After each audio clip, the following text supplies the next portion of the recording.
Shalom, welcome to the Jewish View. My name is Rabbi Nachman Simon with the Chabad House of Delmar, together with my co-host Mark Ronich of Statewide News Service and jbiztechvalley.com. We have a very, very special guest with us today. This is Mr. Darius Shahinfar. Did I say it right? Yes. I did it right? Yeah, all right. yeah. The Albany City Treasurer. Hopefully you came with a few $1 million to share with us. I was going to ask you the same question. And the rabbi says it with a Chicago accent, so the A's are flat, Darius. Upstate New York. I say Darius. So it's like, either way, you get called on time for dinner. Exactly. So, okay. Exactly. So, Darius, you just became the Albany City Treasurer. Yes. And in January, so you've had 6 months in this position. Do you like it? Is it something that you'd like to do for many years, or is it? It's great. No, I'm enjoying it a lot, learning a lot. I think I've been fortunate to step into an office that was run pretty well before I got there by now Mayor Kathy Sheehan. Right. So we had a very good staff, and operations are pretty smooth for the most part. The biggest hurdle we have is technology, which I spoke about a lot in the campaign trail. We are in the midst of going with a different parking ticket vendor right now to handle the parking tickets. Yep, and But that's automated now. That's all. well, the credit cards. between credit cards, between making it web accessible for people who want to pay their parking tickets, and also the PSOs, the ticketing officers on the streets that you see on the streets. The equipment that they use, and how they write the tickets, and how they come to our office for payment, essentially. Now, I call the PSOs brownies because they have a brown uniform. They're called PSOs. brownies. Would you call them PSOs? That's fine. But I wanted to ask you, what is inefficient about what they're doing? Because it's such a leap from the way it used to be. Yeah, it isn't. They're doing a pretty good job as it is. But I think some of the technology we're going to be able to upgrade.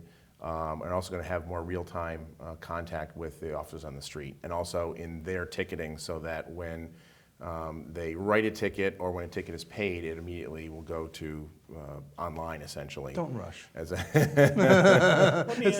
that. No, I don't need it to be that. It's mostly important for people who have paid their tickets. Oh, okay. So that for instance, their boots get released. Okay. And they're able to be released, and that officers know on the street who has paid their tickets and who hasn't. So yeah, it used to.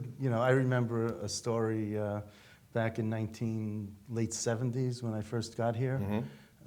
We had a mayor here, Rastus Corning. Yes. He had a news conference every Friday morning, and all the reporters would put their parking tickets on the desk, and he would open up his drawer and slide them in, and they'd never hear from them again. Yes. And that was a good system until the Times Union did a story about it, and then they blew it for the courtesy. They blew it for everyone else. Whether that's the good old days or the bad old days, that is the old days. That's right. So we have a much better system right now of keeping track of things. Let me ask you Thank you. something. As a treasurer, Yes. I mean, are you there just to count the money, or like you say, do they ask you for implementation? How do we make another $1 million? Let's say, can we get the parking tickets a little bit more streamlined?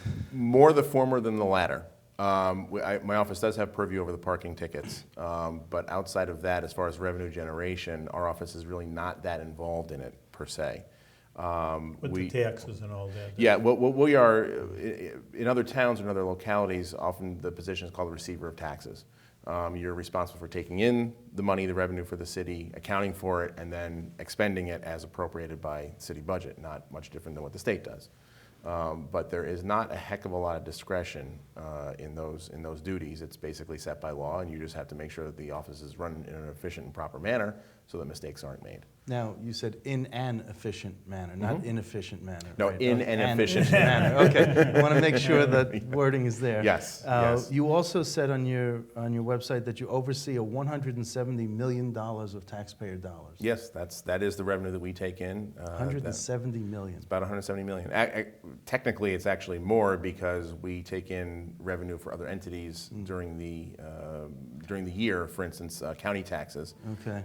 But yeah, that's what we. So let me tell you. Let me just go over your background a little bit. You were the regional rep for Kirsten Gillibrand when she was Congress. Yes, when she was in Congress. Yes. And then you were the deputy county attorney for Mike Breslin. Yes.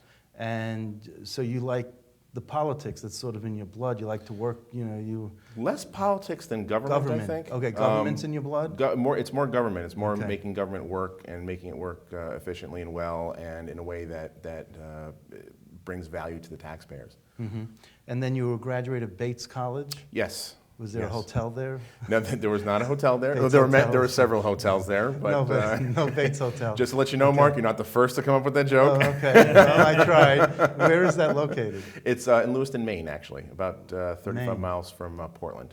Okay. Maine. Yes, I was up in the hinterlands of Maine With the moose. with the moose and many other creatures of the woods. And Albany Law School? And Albany Law School here in Albany. That's where you after that. graduated Yeah. from.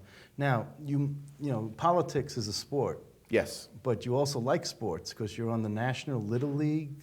I am on the board of National Board. Little League here in Albany. I also am coaching T-ball. Yeah. This will be my 4th year of coaching T-ball. First 2 for my son, the last 2 for my daughter. I'm supposed to have a game this evening at 6 o'clock. Oh, well. We'll see if that actually is Okay. not rained out. We're still waiting for word, but Well, by the I am time a big this airs, baseball that fan. won't be Yeah. practical. We'll be worried about So- the snow. That's right. But I No won't- more snow, please. No more snow. So, and then you have Families Together USA, where you're Yes, on the of board? New York State. Yes. Of New York State, Yes. right. Yep. And then you're the Finance Committee member of Upper Hudson Planned Parenthood. Mhm. Yep.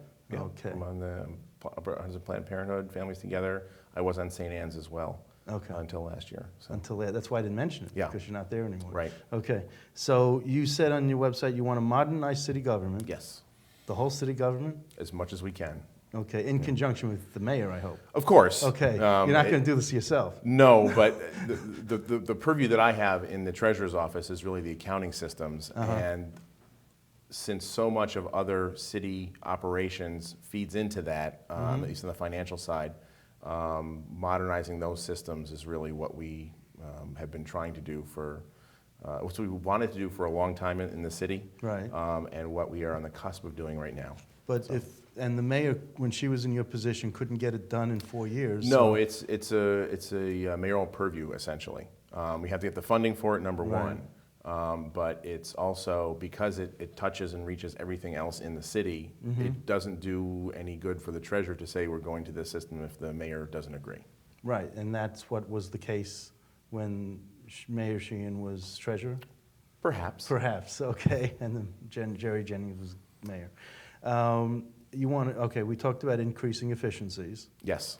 and then saving taxpayer dollars, Mm-hmm. you said. I mean, this is like mother and apple pie, you know. Of everyone- course, absolutely. You didn't get into anything controversial on your. Well, there isn't much controversial in the treasurer's office. At least Okay. there hasn't been since the parking ticket issue a few years back, Right. which led directly to bringing in a computerized and software-based parking ticket system for the public the PSOs to use to do their ticketing, which led to a dramatic increase in revenue at the time. And now we're just improving that system. And talking about the PSO, so it is a little bit modernized. Instead of the quarters, now you put in a credit card. Yes. Was that convenience for the consumer? You have to dig in I don't have a quarter, where do I go now? Everybody's gone through Yep. that. And, pretty much everybody, if they're driving a car, has a credit card also. But is that more money for Albany, or is it just convenience for the consumer, for the driver? Convenience, and it's both, a little bit of both. I think what a lot of people don't know is that while we in the city and we in the treasurer's office deal with the parking ticket and the revenue that comes from that, the actual parking on the street is not handled by the city. It's handled by the Albany Parking Authority. And Which is run by Mike Klein. Which is run by Michael Klein, exactly. Who's Jewish. Right. Okay, we good. Well, Okay. Went on the Jewish view. We had to put on a I had assumed with the last name of Klein he Yes. was, No, but I spoke to him. yeah. He is, yeah. No. It was a very nice man, but it has resulted in some more revenue for the city, Right. but it's also more of a convenience thing. Also, it is enabling us to make changes going forward that are able to adapt with changes in technology, so that we're hoping within the next few years, people will be able to pay, as they do in many other cities, pay their parking from their phone. So you're in a meeting and you're late, and instead of running out of the meeting in Albany to go to put more money in the parking meter, you can just go to an app on your phone, click That's more money, excellent. and then you have it there. And But you I'm need a gonna- credit card to do that. You need a credit card or account. I mean, there's different ways of doing it. Right, but, so yeah. you're encouraging people to be on the plastic system.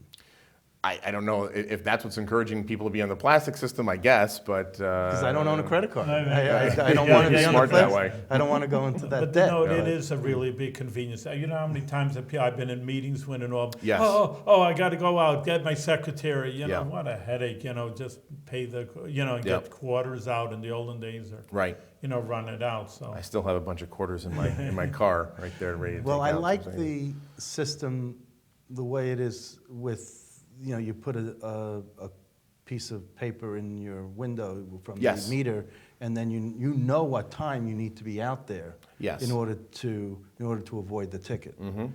That's really helpful, other than just, Trying to remember. Trying to remember, and then you Trying to add up the time then from you the find that parking piece meter. of paper Right. in your windshield. Yeah. I have a bit of a beef, you might say. Uh-oh. about now this. he's got a parking Uh-oh. ticket. He's going to try to think. I got to tell you, if someone is parking in a spot, let's say all day, and they get a $40 ticket, Mm-hmm. and someone is there, let's say, is being good, had to feed the meter by 3 o'clock, Mm-hmm. and they couldn't get there till 4. For that extra hour, they're still paying the same $40. Mm-hmm.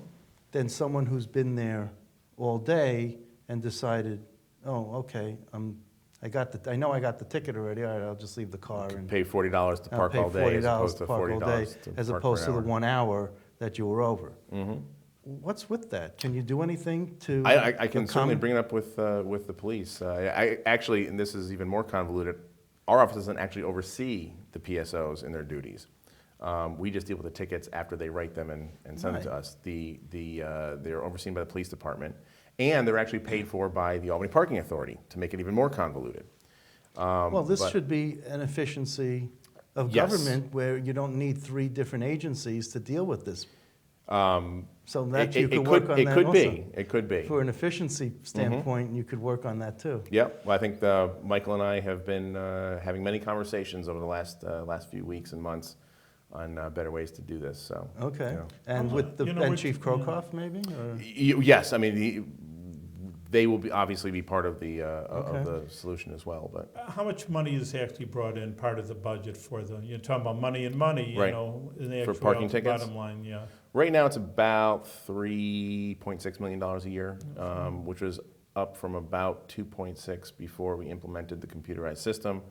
That led to an initial bump of up to about 4.2, I think, initially. Now it's kind of leveled off a little bit as we've caught up. We have a very good collection rate on the parking tickets, about 87%, which is very good in this industry. But right now it's about 3.6 million. So More money. And what was it before you went order? I mean, it's before your time, but you may still know this number. What was it before you did this, the electronic? it was about 2.5, 2.6. All right. So And where was that other million, let's say, going? Like, I know it's in Where'd the it come general. from? No, it came from Yeah. increased Oh. parking. But now you have an extra $1 million. General It fund. doesn't go into your budget. It General goes into fund. the general fund. Yes. And that goes, I mean, we're talking about the city having a major deficit. Yes. So no matter how much, it seems like we have money that comes in from the county clerk has overage, and he gives it to the county, and then the county disperses to the localities. Okay, so there's some money coming in from the overage of the county clerk's office. Now you have $1 million more than before that was going into the general Well, $1 million fund. more than 2010. Right. Not $1 million Okay. more than last year. Right, not Right. more than last year, but, how was this used? I mean, this money. Initially, you know, basically to make up the budget gap that we've Gap. had. We've essentially made up the difference using fund balance for several years in the budget, to some degree or another. So what's the budget gap this year? The budget gap this year is about 16 million structurally. Okay. It's accounted for with fund balance, use of debt reserve, and One shots. I'm sorry, no. We amortized our pension costs. Oh, Yeah, you did? so some borrowing for pension costs, and that made up about the $16 million. So we were able to do that this year. Right. It was essentially all budgeted for already. But if revenue comes in lower, that could be a problem. If we have more snowstorms in the early part of next winter, that would not be helpful. And then we have to deal with the budget issues for next year. Okay, so I mean this respectfully, but you have two finance wonks in government now, in the top echelons of government, because the mayor and you, and I was just wondering, does this, I mean, are we looking to actually have a balanced budget one day in the city of Albany? I mean, is that even possible with pension costs, Medicaid costs, other costs? I mean, whatever the institutional costs are. Yeah. You know, we have several structural problems in the city of Albany, and the mayor's been talking about that a lot in the last few weeks, months, actually. Right. Through last So I know year. you're not speaking out of school if you reiterate those. No, and I think the comptroller actually issued its state of the fiscal Right. situation in Albany a few days ago as well. The fundamental problem is that we have an eroding tax base to some extent. We have disparate tax levy between commercial and non-commercial property, which has served to push out and keep out business from locating its activities in the city as opposed to, say, Colony or Bethlehem or what have you. So, you know, it doesn't, yes, there are still businesses operating in Albany, of course, but that has made it a little more difficult to attract business in, which has resulted in a lot of usage of the IDA to enable Industrial Development Authority. Industrial Development Authority, yes, to bring in, to help work with businesses who want to come in to rebuild. It's been used mostly recently for apartment and office construction as opposed to actual industrial projects. But that's one aspect of it. We also hear about other opportunities for businesses that want to locate in a downtrodden area. You know, the state has some. The state has some incentives. Some incentives, yeah. And we are using everything that we can at our disposal in the city to do that, in the hopes that that can bring more people into the city and thus have the multiplier effect where the population increases, more people want to and are willing to move here, increase property values, increase the tax base. Well, and will the land bank help? I think the land bank will be useful in returning a lot of the more far gone properties to get them back onto the tax rolls. So is it your hope that we could ever get a balanced budget? I mean, can we reduce? I certainly hope so. One of the things that we've been doing in the city is really taking care of business and really looking at everything in the city to make sure that we are operating as efficiently as possible. Getting in the new computer systems for our payroll and for our accounting systems is a part of that, particularly on the payroll side, where we expect to increase. To cut about 1% to 3% off of payroll, not from jobs, but from managing overtime and managing everything every better. little bit helps. And there's a lot of little bits and that have that's to help. what these that's what these little bits are. But it doesn't seem like it'll get to a time unless we cut personnel, and we have less of the pension costs and fewer of the healthcare costs, that we won't have a balanced budget with them. You know. It remains to be seen. After this year, I think. The state also, we've made appeals to the state for right sizing of state aid to the city because we have years, basically years, we have been shortchanged, in part because of Empire State Plaza and how that affected the city and how the city had not had to go hat in hand to Albany through the 70s, 80s, way other cities did, and then they started from a base of state aid that was higher than Albany was when things started to go, become much more difficult. I also heard that in order to ease that crunch of the Empire State Plaza, taking all those homes down and reducing the tax base there, that there's a piece out by New Scotland Avenue beyond the bridge that used to be the town Bethlehem, Carsfeld, I think they used to call it, and by the Corrections Academy, that's now the city of Albany. So the city of Albany expanded out that way in order to ease the pain for the homes being destroyed there, and the property values are higher there than they would have been in downtown Albany where the Empire State Plaza is. Initially, it was largely revenue neutral, because most of the people who were displaced from the plaza area were relocated to places in Albany. And you find that in lots of pockets around the city. Around where I live, New Scotland, Pine Hills? in Pine Hills. New Scotland, Right. Providence Street, a lot of the smaller homes in the center of the city were essentially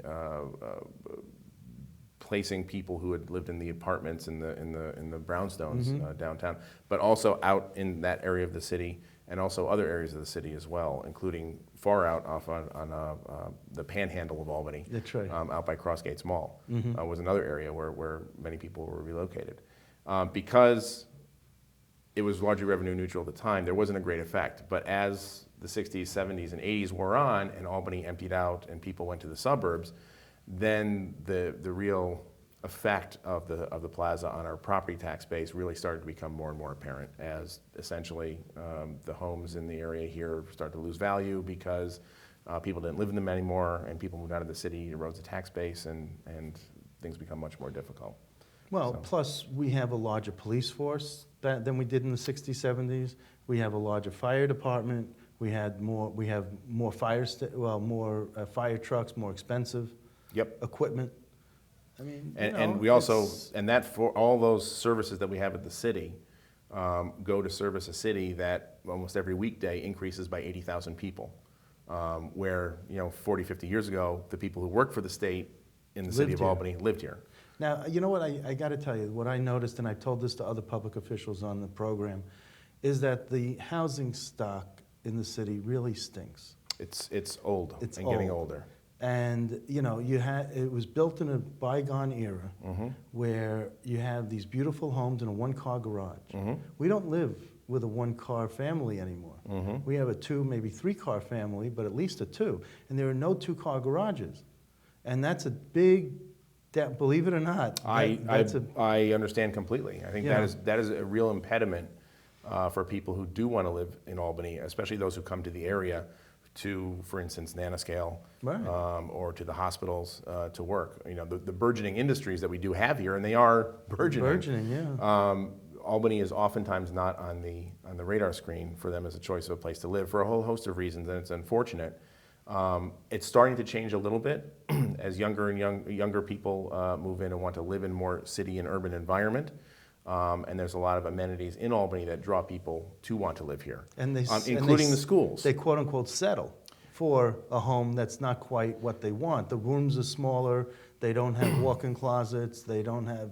There's a whole long list, because I've been looking around at homes in Albany. Even though I live in Albany, I'm looking to move into something new or different. Increased property values, I think, will incentivize people to rework and remodel their old homes, to buy older homes and remodel them for newer modern living, and also hopefully I'm sorry? You can only hope. Can only hope. Yeah, but I think that we're moving in the right direction in Albany, and I think that more and more people are realizing that Albany is a place to live, and a great place to live and raise their family as well. Move faster. So, yeah, move faster. Move faster. I need, I really think the housing stock really needs to be improved and addressed. You're absolutely Yeah. right. I think it's unfortunately it's fortunately or unfortunately, Yeah. I guess the private marketplace is the one that has to. And these aren't deal with that. historic homes, so what I'm talking about. Some are not. But, Yeah, yeah. most of them are not, and that's why I'm saying the Historic Albany Foundation wouldn't object to some of the homes just being leveled and rebuilt to Some. Yeah. And I think there's got to be a major rethinking about how to rebuild the city. Yeah. It Well, needs to be rebuilt. Oh, Otherwise, we're going to be there's at no Detroit. question. There's no We're going question. to be Detroit otherwise. We got a long ways to go before we get there, but some, we face the similar challenges that Detroit faces, and that most other upstate New York cities face, Right. and most other older cities in the country face, with aging infrastructure, which is a big problem. Sewer issues up on true.